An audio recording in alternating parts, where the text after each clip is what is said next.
Assalamualaikum warahmatullahi wabarakatuh. Alhamdulillah wassalatu wassalam ala Rasulillah wa ala alihi wa sahbihi wa man wala. Rabbi shrah li sadri wa yassir li amri wa hlul 'uqdatam min lisani yafqahu qawli.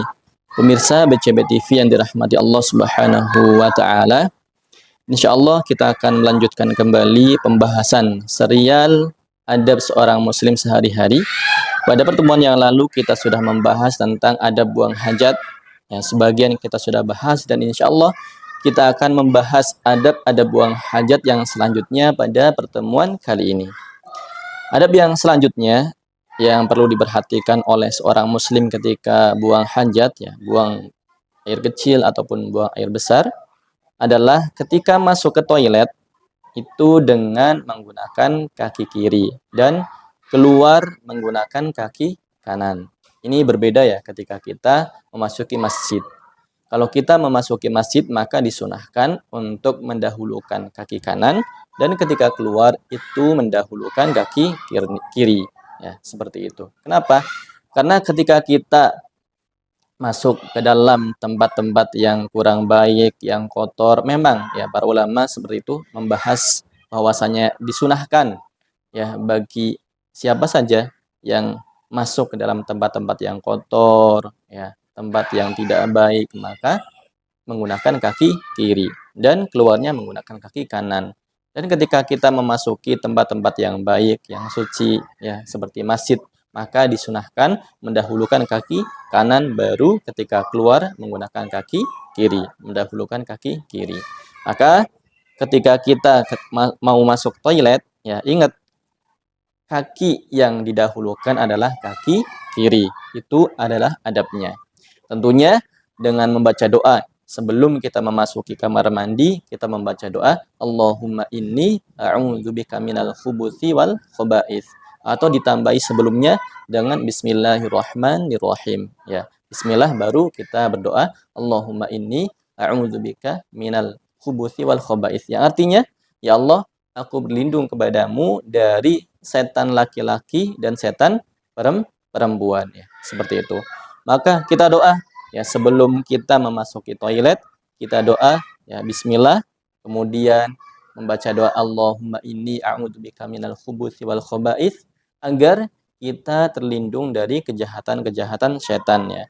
Agar kita terlindung dari pandangan-pandangan setan, seperti itu. Karena kita tidak bisa memandang setan, akan tetapi setan itu bisa memandang kita, bisa melihat kita. Bisa saja setan ketika kita masuk ke dalam toilet, ya, karena memang setan suka ya berada di tempat-tempat yang kotor, itu melihat aurat-aurat kita.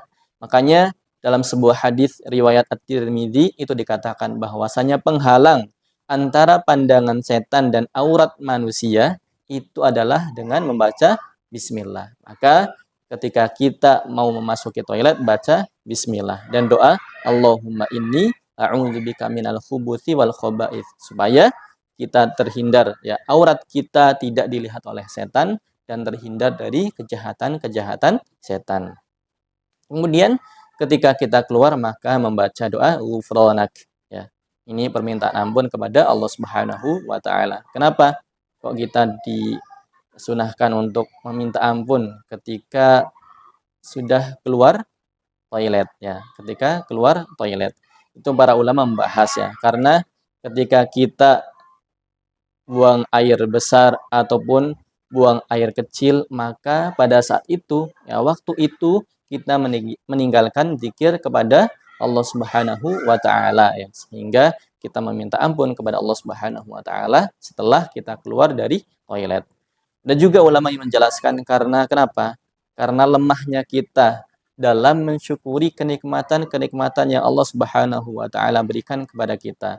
Ya, dari kita bisa buang air kecil, kita bisa buang air besar, buang hajat, itu adalah kenikmatan, ya. Bayangkan kalau ada orang misal tidak bisa buang air kecil, tidak bisa buang air besar, maka ya pasti sangat kesusahan sekali dan itu membutuhkan bantuan-bantuan medis, ya. Jadi itu adalah orang-orang yang sakit seperti itu. Maka kita bisa buang air kecil, kita bisa buang air besar, maka itu sudah suatu kenikmatan yang besar. Apalagi ketika kita tilik ya, sebelum kita buang air besar maka ada makanan yang masuk ke dalam tubuh kita. Itu adalah sebuah kenikmatan ya. Sebelum makanan masuk ke dalam tubuh kita, kita bisa bekerja sehingga bisa mencari nafkah, sehingga bisa makan dalam keseharian kita. Maka itu adalah sebuah kenikmatan. Jadi buang air besar saja itu sudah terkumpul banyak-banyak kenikmatan dalam diri kita. Maka ketika kita keluar itu membaca ghufranak, yaitu meminta ampun kepada Allah Subhanahu wa taala karena kita lemah dalam mensyukuri berbagai kenikmatan yang telah Allah Subhanahu wa taala berikan kepada kita. Kemudian adab yang berikutnya adalah ketika istinja ya ataupun cebok itu tidak menggunakan tangan kanan ya, itu dimakruhkan ya. Ketika kita menyentuh kemaluan dengan tangan kanan itu dimakruhkan. Ini sebagaimana sabda Rasulullah Shallallahu alaihi wasallam dalam hadis riwayat Muslim, la yumsikan ahadukum dzakarahu biyaminih wa huwa yabul wala yatamassah minal khala biyaminih wala yatanaffas fil ina. Ya artinya janganlah sekali-kali ya kalian itu menyentuh kemaluan kalian dengan tangan kanan. Juga ketika cebok, membersihkan kotoran juga dengan tangan kanan.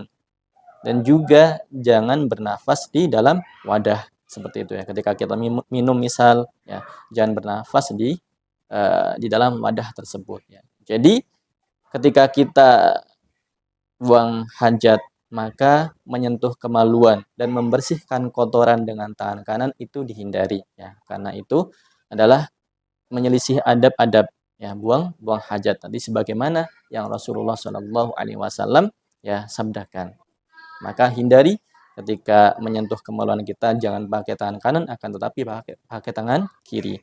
Ketika membersihkan kotoran juga menggunakan tangan kiri ya, bukan tangan kanan. Kemudian adab yang berikutnya adalah tidak berbicara saat buang hajat. Tidak berbicara saat buang hajat. Ya, ini kecuali kalau ada darurat ya, kebutuhan, maka tidak mengapa ya. Tapi ketika tidak darurat, maka ya adabnya adalah tidak berbicara ketika buang hajat ya. Kalau ada anak-anak kita misal ketika dalam kamar mandi, ada anak-anak kita ketika dalam kamar mandi kok saling berbicara, maka diingatkan ya, itu bukan adab yang baik. Kemudian jongkok ketika buang air kecil ya, meskipun boleh ya berdiri. Boleh berdiri akan tetapi disunahkan untuk jongkok. Kemudian setelah kita buang hajat, maka adab yang berikutnya adalah membersihkan ataupun mencuci tangan kita setelah buang hajat. Ini sebagaimana yang dilakukan oleh Rasulullah Shallallahu alaihi wasallam dalam hadis riwayat Abu Dawud dan Ibnu Majah, bahwasanya Rasulullah Shallallahu alaihi wasallam ketika setelah buang hajat selesai, maka beliau Shallallahu alaihi wasallam membersihkan tangannya. Demikian yang bisa saya sampaikan dalam pembahasan adab ketika buang hajat. Semoga apa yang sedikit ini mampu menambah keilmuan kita, juga mampu kita amalkan dalam keseharian kita. Assalamualaikum warahmatullahi wabarakatuh.